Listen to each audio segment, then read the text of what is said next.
বন্ধুরা আজকের ভিডিওতে আমরা ইন্ডিয়ার প্রাইভেট সেক্টর ব্যাংকের লার্জেস্ট প্লেয়ার যেটা এইচডিএফসি ব্যাংক, তো এইচডিএফসি ব্যাংক নিয়ে ডিটেল অ্যানালাইসিস করব এবং সবার প্রথমে জানবো যে কেন এইচডিএফসি ব্যাংকের শেয়ারের প্রাইস এখন 52 উইক লোতে ট্রেড করছে এবং কি কারণে আমি মনে করি যে এইচডিএফসি ব্যাংকের শেয়ার প্রাইস এখান থেকে অনেক উঁচুতে যেতে পারে। মানে এইচডিএফসি ব্যাংকের শেয়ার প্রাইস অল টাইম হাইকে টাচ করবে এবং তাছাড়াও আরও উপরে যাবে। যেহেতু কারেন্ট সিচুয়েশন এখন জিওপলিটিক্যাল সিচুয়েশন বলুক, চাহে আপনি যদি যে কোনো সিচুয়েশন বলুক, ইনফ্লেশন রেট হাইট বলুক, এছাড়া ডলার ইন্ডেক্স বলুন, প্রত্যেকটা সিচুয়েশন এখন খারাপ চলছে, যেই জন্য ওভারঅল মার্কেট এখন ডাউন ট্রেন্ডে আছে। কিন্তু কারেন্ট সিচুয়েশন এইচডিএফসি ব্যাংকের মতো একটা লার্জেস্ট প্লেয়ার ব্যাংক, যেই ব্যাংক প্রত্যেক ইয়ারলি তাদের নেট প্রফিটকে এবং সেলসকে প্রত্যেক ইয়ারলি 20% সিএজিআর হিসাবে পিছনের 20-25 বছর ধরে কন্টিনিউয়াসলি সেটাকে কম্পাউন্ড করে আসছে। তো এরকম বড় একটা ব্যাংকের শেয়ার প্রাইস কেন এত নিচে ট্রেড করছে এবং কি এমন কারণ আছে, যে সমস্ত কারণগুলির জন্য আমি মনে করি যে এইচডিএফসি ব্যাংকের শেয়ার প্রাইস নিয়ার ফিউচারে এখান থেকে অল টাইম হাইতে টাচ করবে এবং তার থেকেও আরও উপরে যেতে পারে। তো আসুন বেশি কথা না বলে আমি আপনাদের সর্বপ্রথমে জানাই যে এইচডিএফসি ব্যাংক কেন এত লোয়েস্ট প্রাইসে ট্রেড করছে। সব থেকে মেন কারণ হচ্ছে এইচডিএফসি ব্যাংকের যে ম্যানেজিং ডিরেক্টর আদিত্য পুরীজি, তিনি 2020-তে 26 বছর ধরে যিনি ব্যাংকটিকে ম্যানেজ করছিল এবং 20% সিএজিআর হিসাবে ব্যাংকটিকে প্রত্যেক বছর গ্রো করছিল, চাহে নেট প্রফিট হিসেবে বলুন, চাহে আপনি যদি ব্যাংকের মানে সেলস হিসাবে বলুন, প্রত্যেক ইয়ারলি মানে প্রত্যেক বছর এমন কোনো বছর নেই, এমনকি প্যান্ডেমিকের সিচুয়েশনেও এইচডিএফসি ব্যাংক তাদের নেট প্রফিটকে এবং তাদের সেলসকে 20% সিএজিআর হিসাবে বাড়াতে সাকসেসফুল হয়েছে।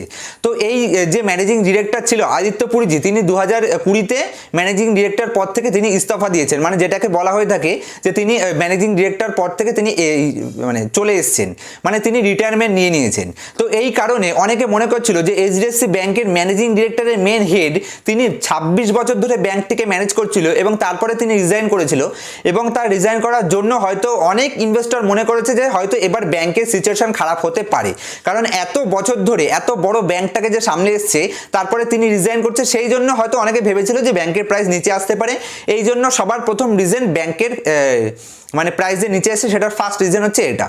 এবং সেকেন্ড রিজন হচ্ছে আমরা জানি যে কারেন্টলি মানে আরবিআই এইচডিএফসি ব্যাংকের ক্রেডিট কার্ডের উপর যে একটা মানে ব্যান লাগিয়েছিল, যে পিছনে দীর্ঘ 1-1.5 বছর ধরে মানে কোম্পানি কোনো ক্রেডিট কার্ড সেলস করতে পারেনি, কিন্তু সেই ব্যানটাও এখন উঠে গেছে। এই যে ব্যানটা লাগিয়েছিল এই জন্য মানে এইচডিএফসি ব্যাংকের শেয়ার প্রাইস হয়তো কিছুটা ইম্প্যাক্ট পড়েছে। আর থার্ড নাম্বার হচ্ছে ওভারঅল মার্কেট, কারণ আমরা জানি প্যান্ডেমিকের মতন সিচুয়েশনে যখন মানে করোনা ভাইরাস পিকে চলছিল, তখন মার্কেটে যখন এরকম একটা সিচুয়েশন আসে তখন ফিনান্সিয়াল সেক্টর সেখান থেকে একটু বেশি ডাউনে চলে যায়, কারণ আমরা জানি যে ফিনান্সিয়াল সেক্টর একটু বেশি হাই বিটা সেক্টর হয়ে থাকে। যখন মার্কেট 1% ডাউন হয় তখন ব্যাংকিং সেক্টর দেখবেন একটু বেশি ডাউন হচ্ছে, এবং যখন মার্কেট 1% আপ হয় তখন ব্যাংকিং সেক্টর 2% বা তার থেকেও বেশি আপসাইড যায়। এই প্রত্যেকটি কারণের জন্য এইচডিএফসি ব্যাংকের শেয়ার প্রাইস এখান থেকে নিচে এসছে। আর আরও একটি মেন রিজন আছে, যেটা হচ্ছে শেয়ার মার্কেটের মেন কারণ হচ্ছে শেয়ার মার্কেট ভলিটিলিটির কারণেই আমরা শেয়ার মার্কেট থেকে ম্যাক্সিমাম পয়সা জেনারেট করতে পারি। তো কখনো কখনো শেয়ার মার্কেটে মিস্টার মার্কেট এরকম হয় যে কোনো একটি ভালো শেয়ারের প্রাইস তিনি আমাদের প্রত্যেক দিন এসে অফার করে যে আজকে শেয়ারের প্রাইস এত নিচে নিয়ে এসেছে, তোরা কি নিবি? তো এটা আমার কথা না, এটা হচ্ছে ওয়ারেন বাফেটের গুরু যিনি বেঞ্জামিন গ্রাহাম, তিনি তার ইন্টেলিজেন্ট ইনভেস্টরে তিনি বলেছেন যে মিস্টার মার্কেট, তিনি শেয়ার মার্কেটটাকে মিস্টার মার্কেট নাম দিয়েছেন এবং বলেন যে মিস্টার মার্কেটের মুড যখন খুব ভালো থাকে তখন 10 টাকার শেয়ার তিনি 100 টাকাতে নিয়ে যায় এবং বলে তোমরা কি শেয়ার কিনবা। এবং যখন মিস্টার মার্কেটের মুড একটু খারাপ হয়ে যায়, যখন তিনি ড্রাঙ্ক থাকেন, তখন সেরকম সিচুয়েশনে তিনি আসেন, যেটা 100 টাকার শেয়ার সেটা আমাদের সামনে নিয়ে এসে জিজ্ঞেস করেন 10 টাকাতে নিয়ে এসছে, তুমি কি এখন নেবে? তো সেম সিচুয়েশন এখন এইচডিএফসি ব্যাংকের সাথেও হচ্ছে, কারণ এইচডিএফসি ব্যাংক এখন 52 উইক লোতে ট্রেড করছে। এবং এই যে প্রত্যেকটা কারণ, যে কারণগুলির জন্য আমি বললাম যে এইচডিএফসি ব্যাংক এখন অনেক নিচে ট্রেড করছে, আর এই প্রত্যেকটা সিচুয়েশন এখন চেঞ্জ হতে চলেছে। যেরকম আমরা দেখেছি যে মানুষ মনে করেছিল যে এইচডিএফসি ব্যাংকের আদিত্য পুরীজি তিনি রিটায়ারমেন্ট নেওয়ার পরে হয়তো ব্যাংকের মানে যে রেজাল্টগুলো ফিনান্সিয়াল রেজাল্ট হয়তো সেটা ওখান থেকে খারাপ হতে পারে, কিন্তু আমরা দেখেছি যে তারপরেও উনি ছেড়ে দেওয়ার পরেও ব্যাংকের রেজাল্ট ওই একই হারে ওখান থেকে গ্রোয়িং করেছে, যেখানে ব্যাংকের নেট প্রফিট বেড়েছে, ব্যাংকের এনপিএ যেটা সেটা অনেক কম হয়েছে। আর এই সমস্ত কারণগুলির জন্য আমি মনে করি যে এইচডিএফসি ব্যাংক এখান থেকে অনেক উঁচুতে যেতে পারে। আর এইচডিএফসি ব্যাংকের যে ক্রেডিট কার্ডের উপর যে রোগটা লাগানো ছিল সেটা এখন উঠিয়ে নেওয়া হয়েছে। তো ব্যাংকের এখন ফিনান্সিয়াল জায়গাটা যতটা না স্ট্রং পজিশনে আছে, আছে তার থেকে আরও বেশি স্ট্রং পজিশনে যাবে বলে আমি মনে করি।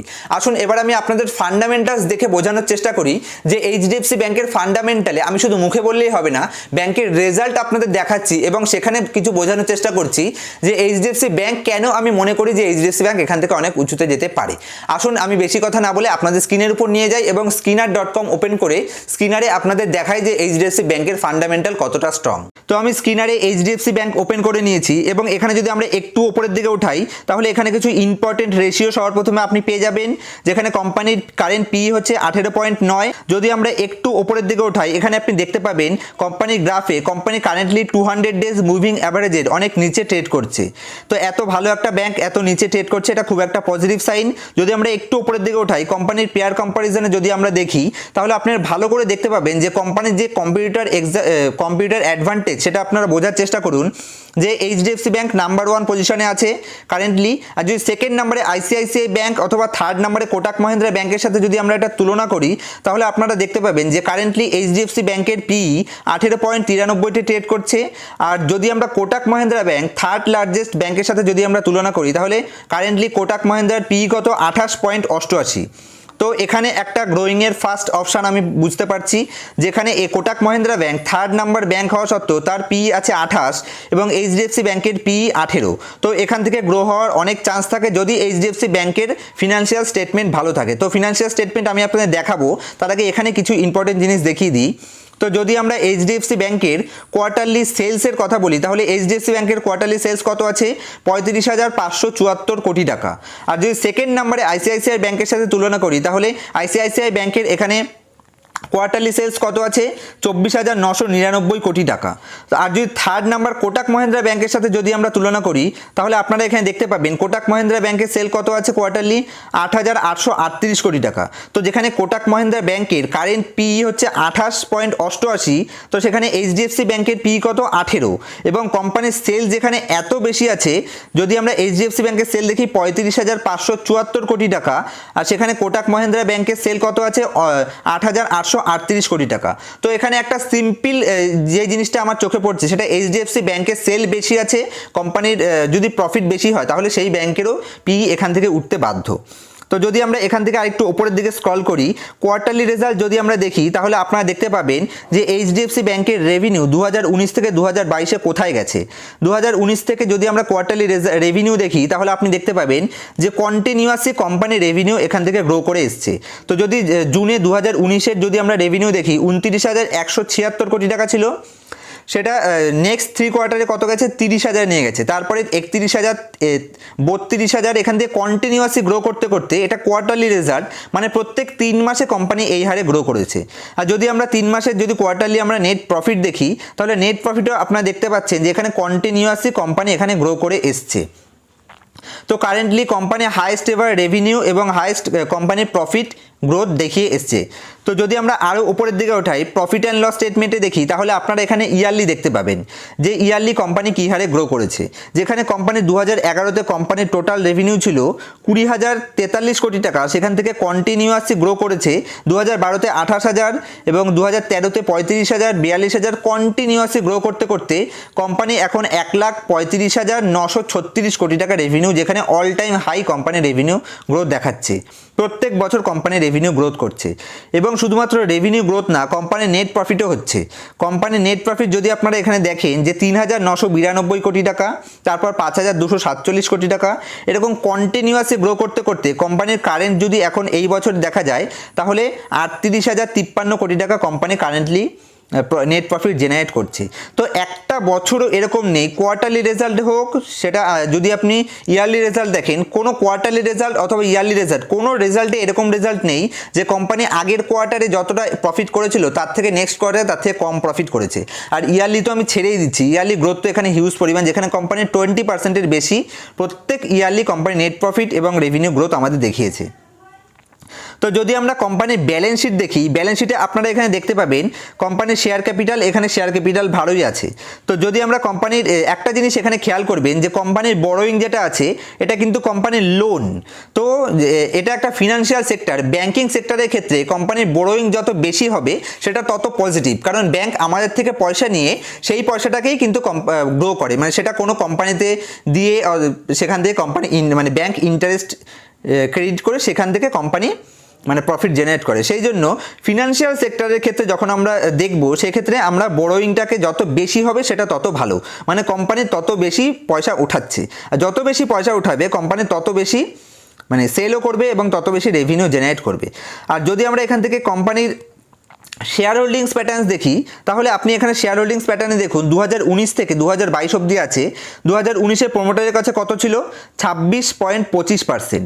প্রোমোটারের কাছে 26.25% ছিল, এখন সেখান থেকে একটু কম হয়ে 25.78%-এ এসছে। আর এফআইআইয়ের কাছে কত ছিল? 38.64% ছিল, সেখান থেকে একটু কমে 35.62%-এ এসছে। এবং ডিআইএসের কাছে কত ছিল? 16.86 থেকে সেটা হচ্ছে 24.55। এটা একটা খুব ইন্টারেস্টিং ব্যাপার।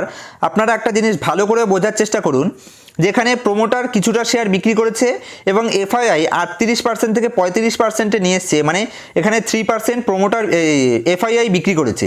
আর এই যে টোটাল শেয়ার হোল্ডিংসটা এটা কারা কিনেছে? এটা ডিআইআইস কিনেছে। ডিআই মানে কি? ডোমেস্টিক ইনস্টিটিউশন ইনভেস্টর, মানে ইন্ডিয়াতে যেরকম আমি যদি বলি মিউচুয়াল ফান্ড অথবা কোনো বড় বড় ফান্ড হাউস তারা যেই টাকাটা ইনভেস্ট করেছে তারা, তো ইন্ডিয়ার যারা ফান্ড হাউস তারা ইন্ডিয়ান ব্যাংকটাকে খুব ভালোভাবে জানে, তারা বোঝে যে এই এইচডিএফসি ব্যাংক এখান থেকে অনেক বেশি গ্রো করতে পারে। সেই জন্য ডিআইআই এখানে অনেক বেশি উৎসাহিত দেখাচ্ছে, যেখানে ডিআইআই 16% থেকে কন্টিনিউয়াসলি বাড়িয়ে সেই শেয়ার হোল্ডিংসটাকে যদি কারেন্টলি দেখি 2022-এর লেটেস্ট কোয়ার্টারও এখানে 24%, 22 থেকে 24 মানে 2% এখানে তারা বাড়িয়েছে। এবং পাবলিকের কাছে ছিল 18%, সেই 18% থেকে এখানে কিন্তু কমে গেছে। এটা একটা ইন্টারেস্টিং জিনিস, মানে পাবলিকের মানে প্রোমোটারের কাছ থেকে শেয়ার 1% কমলো এবং এফআইআইয়ের কাছ থেকে কমলো, এবং সেই শেয়ারটা কিন্তু পাবলিকের ঘাড়ে চাপিয়ে দেওয়া হয়নি, সেই শেয়ারটা ডিআইআইস কিনেছে। আর ডিআইআইস কিনেছে মানে সেটা একটা স্ট্রং হ্যান্ডের কাছেই গেছে। আর এখানে পাবলিকের কাছে কি কোনো প্রাইভেট, যেরকম এখানে দেখুন আইসিআইসিআই প্রুডেন্সিয়াল লাইফ ইন্স্যুরেন্সের কাছে 1% আছে। তো এটা একটা পজিটিভ সাইন, যেখানে প্রোমোটারের কাছে থেকে শেয়ার হোল্ডিংসটা ডিআইআইয়ের কাছে গেছে। আর কোম্পানির রেজাল্টে তো আপনারা দেখেছেনই যে প্রত্যেক ইয়ারে কোম্পানি তাদের রেজাল্টকে গ্রোয়িং দেখিয়েছে, এবং এমনকি প্রত্যেক কোয়ার্টারেও কোম্পানির রেজাল্ট তারা গ্রো করেছে। দেখুন বেশিরভাগ ক্ষেত্রে যখন আমরা ভালো কোম্পানি দেখি, তো যত ভালোই কোম্পানি হোক না কেন, কোম্পানির যখন কোয়ার্টারলি রেজাল্ট আমরা দেখবো সেখানে কোয়ার্টারলি রেজাল্ট কোনো কোয়ার্টারে হয়তো আগের কোয়ার্টারের থেকে একটু কমে যায়, কিন্তু এইচডিএফসি ব্যাংকের কোয়ার্টারের রেজাল্টের ক্ষেত্রে আপনারা এখানে দেখুন এমন একটা কোয়ার্টারও নেই যে কোয়ার্টারে কোম্পানি আগের কোয়ার্টারের থেকে কম সেল করেছে। প্রত্যেক কোয়ার্টারলি বেসিসেও কোম্পানি আগের কোয়ার্টারের থেকে বেশি সেল করেছে। এখানে শুধুমাত্র একটা কোয়ার্টার দেখবেন যেখানে 2021-এর মার্চ, মানে 2021-এর মার্চে 32,600 থেকে জুনে কত হয়েছে 32,200, সামান্য পরিমাণ চেঞ্জ, এমনকি তার পরের কোয়ার্টারে সেটাকে মেকআপ করে দিয়েছে। আর যদি আপনারা ইয়ারলি দেখি তাহলে আপনার প্রফিট অ্যান্ড লসের স্টেটমেন্টে আপনারা এখানে দেখুন নেট প্রফিটে প্যান্ডেমিকের সময় তো কোম্পানি এখানে নেট প্রফিটে গ্রোয়িং দেখিয়েছে। এটা খুব পজিটিভ সাইন, কিন্তু মানে প্যান্ডেমিকের মতন সিচুয়েশনেও যেখানে মানুষ লোন নিতে ভয় পাচ্ছিল, যেখানে মানুষ লোন রিপে করতে পারছিল না, সেই সিচুয়েশনেও কোম্পানি কিন্তু এখানে গ্রো দেখিয়েছে। এটা একটা খুব পজিটিভ সাইন। তো বন্ধুরা আপনারা দেখলেন যে এইচডিএফসি ব্যাংকের ফিনান্সিয়াল কন্ডিশন কতটা স্ট্রং হয়ে যাচ্ছে। প্রত্যেক বছর কোম্পানি তাদের নেট প্রফিটকে বাড়াচ্ছে, তাদের রেভিনিউকে বাড়াচ্ছে, এমনকি 20% সিএজিআর হারে তারা প্রত্যেক বছর কোম্পানিকে গ্রোথ করে যাচ্ছে। আর প্যান্ডেমিকের মতো সিচুয়েশনেও কোম্পানি তাদের নেট প্রফিটকে বাড়াতে পেরেছে, এটা খুব পজিটিভ সাইন হয়ে যায়। আর এই শেয়ারের প্রাইস হয়তো আপনাদের মাথায় আসতে পারে তাহলে শেয়ারের প্রাইস কেন অল টাইম লোতে ট্রেড করছে, মানে এক বছরের সব থেকে লোতে কেন ট্রেড করছে। দেখুন শেয়ার মার্কেটের নেচারই এরকম যে কোনো ভালো একটা শেয়ারকে অনেক নিচে নিয়ে আসবে এবং সেই শেয়ারটাকে এক ধাক্কায় উপরের দিকে নিয়ে যাবে। শেয়ার মার্কেট থেকে ভলিটিলিটি যেদিনকার শেষ হয়ে যাবে সেদিনকার শেয়ার মার্কেটে কেউ ইনভেস্ট করবে না। শেয়ার মার্কেটের মজাই এটা, ইন্টেন্সিভ ভ্যালুতে কোম্পানিকে অনেক সস্তায় কিনুন এবং যখন অল টাইম হাইতে টাচ করবে তখন সেই শেয়ারটাকে বিক্রি করে দিন। এইভাবেই শেয়ার মার্কেট থেকে ভালো প্রফিট জেনারেট করা যায়। আর যখন কোনো স্ট্রং কোম্পানির এরকম ব্যালেন্স শিট এত স্ট্রং থাকে এবং কোম্পানির প্রত্যেকটা জিনিস এরকম পজিটিভে থাকে, সেই কোম্পানির শেয়ার প্রাইস উপরের দিকে উঠতে বাধ্য। এখন ওভারঅল মার্কেটের সিচুয়েশন সিচুয়েশন একটু খারাপ চলছে, মার্কেটে জিওপলিটিক্যাল সিচুয়েশন বলুক, যে কোনো প্রত্যেক দিক থেকে মার্কেটে একটু নেগেটিভ সেন্টিমেন্টস চলছে, সেই জন্য শেয়ারের প্রাইস নিচে এসছে। আর শেয়ারের প্রাইস মেন নিচে আসার কারণ আমি আপনাদের বলেছি ভিডিওর শুরুতেই, যে আদিত্য পুরীজি যিনি 26 বছর ধরে এইচডিএফসি ব্যাংকে ম্যানেজ করে ব্যাংকটাকে এত গ্রোয়িং পজিশনে নিয়ে এসছে, ব্যাংকে একটা পথ দেখিয়েছে যে কিভাবে এত ভালো গ্রো করা যায়। যেহেতু তিনি রিজাইন করেছিল, মানে তিনি রিটায়ারমেন্ট নিয়েছিল 26 বছর ম্যানেজ করার পরে, সেই জন্য ইনভেস্টররা মনে করেছিল যে হয়তো এইচডিএফসি ব্যাংক এখান থেকে হয়তো এবার ডাউনে আসতে পারে, কারণ ম্যানেজিং ডিরেক্টরের যে প্রধান ছিল তিনি রিজাইন দিয়েছে, সেই জন্য এই ব্যাংকের শেয়ার প্রাইস তখন এতটা নেগেটিভ সেন্টিমেন্টস দেখিয়েছিল। কিন্তু কারেন্ট সিচুয়েশনে তিনি ছেড়ে দেওয়ার পরেও, মানে তিনি তার পদ ছাড়ার পরেও ব্যাংক সেই একই হারে গ্রোয়িং মানে দেখিয়েছে, মানে যেই হারে আগের বছরগুলো কোম্পানি গ্রো করেছিল সেই হারে কন্টিনিউয়াসলি কোম্পানি এখনও কোম্পানির নেট প্রফিটকে বাড়িয়ে এসছে এবং কোম্পানির যে gross NPA non performing asset সেটাকে কমিয়ে এসছে। আর কারেন্টলি যদি দেখা যায় যে রিজার্ভ ব্যাংকের তরফ থেকে এইচডিএফসি ব্যাংকের ক্রেডিট কার্ড, নতুন ক্রেডিট কার্ড ইস্যুর উপরে একটা যে রোপ লাগিয়েছিল সেটা এখন বন্ধ করে দিয়েছে। তো bank HDFC bank credit card issue করা সত্ত্বেও কোম্পানি এতটা গ্রো করেছে। তো কারেন্টলি এখন কোম্পানির ক্রেডিট কার্ডও অনেক এগ্রেসিভলি সেল করবে এবং কোম্পানির নেট প্রফিট এখান থেকে আরও বেশি গ্রো হবে। যখন ওভারঅল মার্কেট সেন্টিমেন্ট চেঞ্জ হবে তখন সবার প্রথমে আমি মনে করি যে ব্যাংকিং সেক্টর এখান থেকে উপরে ওঠা শুরু করবে, এবং যখন কোম্পানি গ্রোয়িং শুরু হবে, মানে যখন প্রত্যেকটা কোম্পানি উপর দিকে ওঠা শুরু হবে, তখন এইচডিএফসি ব্যাংক সেখান থেকে একটা বিশাল ভালো পজিশন দেখাতে পারে। কারণ আমরা জানি যে ইন্ডিয়া সেন্সেক্সে এবং নিফটিতে ইন্ডেক্সের উপর এইচডিএফসি ব্যাংক এবং রিলায়েন্সের পজিশন, মানে রিলায়েন্সের ওয়েটেজ অনেক বেশি আছে। তো যেহেতু নিফটি এখান থেকে অল টাইম হাই টাচ করতে বাধ্য, সেজন্য নিফটি ওপরে যেতে হলে এইচডিএফসি ব্যাংকেও এখান থেকে ওপরে যেতে হবে। শুধু এইচডিএফসি ব্যাংক না, রিলায়েন্স ইন্ডাস্ট্রিজ এবং এইচডিএফসি ব্যাংক ওপরে যেতে বাধ্য। তো আসুন এবার আমরা এইচডিএফসি ব্যাংকে টেকনিক্যাল অ্যানালাইসিস করে খুব কম সময়ের মধ্যে আপনাদের বোঝানোর চেষ্টা করি যে টেকনিক্যাল অ্যানালাইসিস কি বলছে, মানে টেকনিক্যাল চার্ট প্যাটার্নস আমাদের কি বলতে চাইছে সেটা বোঝার চেষ্টা করি। আসুন সেই জন্য আমি আপনাদের ট্রেডিং ভিউতে নিয়ে যাই এবং ট্রেডিং ভিউতে গিয়ে আমরা টেকনিক্যাল অ্যানালাইসিস করে একটু বোঝার চেষ্টা করি যে টেকনিক্যাল আমাদের কি বোঝাতে চাইছে। তো বন্ধুরা, আমি এইচডিএফসি ব্যাংকের চার্টটিকে ওপেন করে নিয়েছি এবং এখানে আমি একদম অল টাইম হাইতে একটা হরিজন্টাল লাইন নিয়েছি এবং কারেন্ট প্রাইস যেটা চলছে সেই প্রাইসে আমি একটা হরিজন্টাল লাইন নিয়েছি 1301, এবং এই যে ওভারঅল ফলটা মানে কত পার্সেন্ট এখানে ফল হয়েছে সেটা আগে সর্বপ্রথমে আমরা জেনে নিই, তাহলে আমাদের বুঝতে সুবিধা হবে যে আমাদের এখান থেকে কত পার্সেন্ট গেইন এক্সপেক্ট করা উচিত। দেখুন এখানে অল টাইম হাই যদি আমরা দেখি, অল টাইম হাই ছিল 1717-র কাছাকাছি, আর এখানে কারেন্ট প্রাইস চলছে এখন 1300-র কাছাকাছি। তাহলে এখানে কতটা ফল হয়েছে? 31.55% ফল হয়েছে, ওভারঅল ফল। তো এই যে লম্বা পিরিয়ডটা, এই পিরিয়ডটা কিন্তু একটা শর্ট টাইমের মধ্যে হয়নি। তাহলে আমরা একটা ডেট রেঞ্জ নিয়ে দেখতে পারি যে এখানে মোটামুটি কতটা টাইম কোম্পানি এই সেম প্রাইসে ট্রেড করছিল। তাহলে আমি এটাকে একবার ডিলিট করে দিই, তাহলে আমরা দেখতে পাবো যে ডেট রেঞ্জে মানে কোম্পানি কী হারে, মানে কতদিন ধরে এই একই রেঞ্জের মধ্যে ট্রেড করছে। দেখুন এখান থেকে কোম্পানি মানে দেখুন এই জায়গাটা থেকে কোম্পানির সেম রেঞ্জে ছিল। যদি আমরা এখান থেকে একটা লাইন নিই, আপনি এখানে দেখুন কত বছর ধরে কারেন্টলি যদি আমরা দেখি যে এইখানে এখন ট্রেড করছে, আর এখান থেকে কবে এখানে ছিল লাস্ট, যদি আমরা শর্ট টার্ম দেখি তাহলে আপনি দেখতে পাবেন এখানে 549 ডেজ, মানে এক বছরের লম্বা বেশি সময় ধরে কোম্পানি এই একটা নির্দিষ্ট রেঞ্জের মধ্যে ট্রেড করছে। কিন্তু এক বছরের মধ্যে কি কোম্পানির বিজনেসে ইমপ্রুভ হয়নি? কোম্পানির বিজনেসেও ইমপ্রুভ হয়েছে, কোম্পানি নেট প্রফিটও বাড়িয়েছে, কোম্পানি এনপিও কমিয়েছে। তা সত্ত্বেও এক বছর ধরে কোম্পানি এই একটা নির্দিষ্ট রেঞ্জের মধ্যে ট্রেড করছে। মানে কোম্পানি 549 দিন আগে যেই প্রাইসে ট্রেড করছিল এখন সেই সেম প্রাইসে এসে কোম্পানি ট্রেড করছে। আর যদি আমরা দেখি যে এখানে এরপরে সাপোর্ট কোন জায়গাটা আছে, আর এই যে কারেন্টলি এখন যদি আপনি দেখেন যে আপনি দেখতে পাবেন এই জায়গাটা একটা সাপোর্টে রয়েছে, মানে এইখান থেকে কোম্পানি করোনার সময় নিচে গেছিল। তো এই যে হাইটা বানিয়েছিল এটাকে আমরা সাপোর্ট জোন ধরবো। এর আগেও আপনি দেখতে পাচ্ছেন এই জায়গায় একবার সাপোর্ট নিয়ে কোম্পানি উপরে চলে গেছিল, তারপরে ওভারঅল মার্কেট যেহেতু ডাউন হয়েছে সেই জন্য কোম্পানির শেয়ার প্রাইস নিচে এসছে। তো কোম্পানি একটা কারেন্টলি স্ট্রং সাপোর্ট জোনের মধ্যে রয়েছে। তো আমি মনে করি যে কোম্পানি যেখানে নেট প্রফিট এখান থেকে এতটা গ্রো করেছে, তো এই কোম্পানি এখান থেকে হয়তো নিয়ার ফিউচারে খুব তাড়াতাড়ি অল টাইম হাইতে আবার টাচ করবে।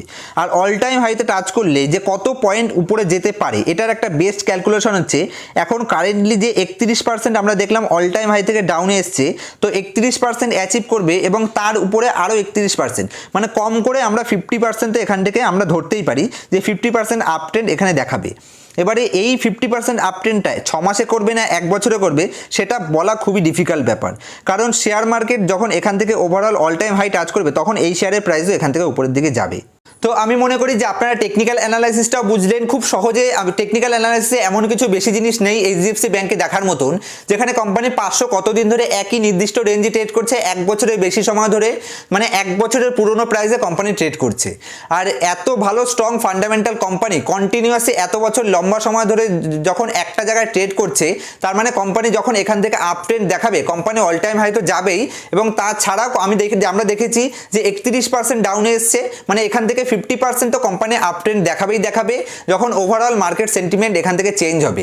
কিন্তু একটা জিনিস, যদি আপনি মনে করেন যে এখান থেকে মার্কেট আরও নিচে গেলে তারপরে আমি কিনবো, এরকম অনেকে ভাবতে পারেন। কিন্তু একটা জিনিস মাথায় রাখবেন, যখন বাড়া শুরু হবে, এখান থেকে যখন কোম্পানি রিকভারি শুরু করবে, যদি একবার আপার সার্কিট লাগা শুরু করে, এত বড় ব্যাংকে আপার সার্কিট লাগবে না, তা সত্ত্বেও যখন কোম্পানি উপরের দিকে যাওয়া শুরু করবে, আপনি এক্স্যাক্ট বটম কিন্তু কোনোদিনও ধরতে পারবেন না।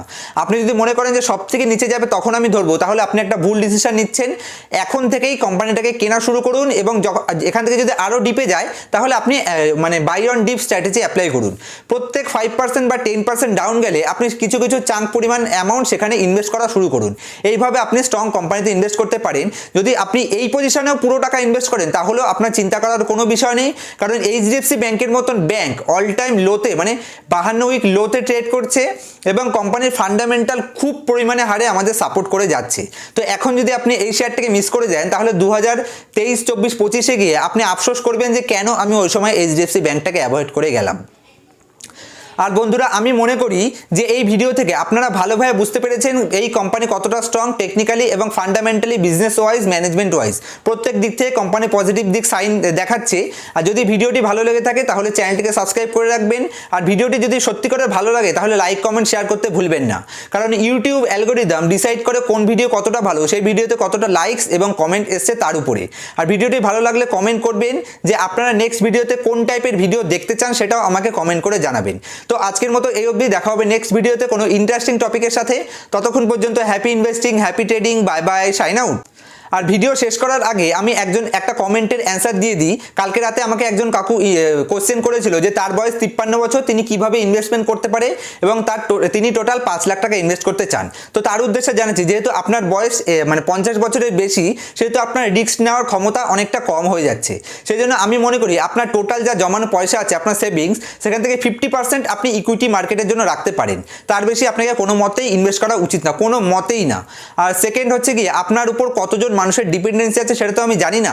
তো আমি একটা অ্যাভারেজ করে আপনাকে বোঝানোর চেষ্টা করছি যে আপনি 5 লাখ টাকা ইনভেস্ট করতে চান, আপনি কারেন্ট মার্কেটে 1 লাখ টাকা ইন্ডেক্সে ইনভেস্ট করতে পারেন। আর বাকি ইন্ডেক্স যখন এখান থেকে 5% করে ডাউন হবে, আপনার বাকি যে বাঁচা যে মানে 4 লাখ টাকা থাকবে, সেই 4 লাখ টাকা 5 ভাগে ডিভাইড করুন। আর প্রত্যেক 5% ডাউন হলে আপনি সেখান থেকে একটি ভাগ ইনভেস্ট করতে থাকুন। এরকম করে ছোট ছোট ইনভেস্টমেন্ট করে আপনি আপনার ইনভেস্টমেন্টটাকে রাখতে পারেন। অথবা আপনি আরেকটা কাজ করতে পারেন, এখন আপনি 1-1.5 লাখ টাকা ইনভেস্ট করতে পারেন, আর আপনি একটা এসআইপি চালু করতে পারেন প্রত্যেক মাসে 5,000 বা 6,000 টাকা অথবা 7,000 টাকা। আপনি একটা লং টার্ম পিরিয়ডে এই টাকাটা ইনভেস্ট করুন, যতদিন না আপনার টাকাটা দরকার পড়ছে। মনে করুন আপনার কোনো মেডিকেল খারাপ কন্ডিশন আসলে তবেই আপনি উইথড্র করবেন, অথবা আপনার মেয়ের বিয়ে বা ছেলের বিয়ে, অথবা আপনার কোনো বিশাল বড় ফিনান্সিয়াল ক্রাইসিস আসলে তখনই আপনি টাকাটাকে উইথড্র করুন। আমি মনে করি যে আপনি লম্বা পিরিয়ডে একটা ভালো পয়সা জেনারেট করতে পারবেন। আপনার ছেলে মেয়ে সে টাকাটা পাক, অথবা যদি আপনার রিটায়ারমেন্টের সময় আর 10 বছর পরে যদি আপনি তোলেন, আপনি ভালো টাকা সেখান থেকে মানে ভালো রিটার্ন জেনারেট করতে পারবেন। আর যদি কোনো রকম জানার কিছু থাকে আমাকে কমেন্ট করে জানাবেন, আমি অবশ্যই সেটার অ্যান্সার দেওয়ার চেষ্টা করব। Okay friends, bye bye. আজকের মতো এই অবধি, দেখা হবে নেক্সট ভিডিওতে।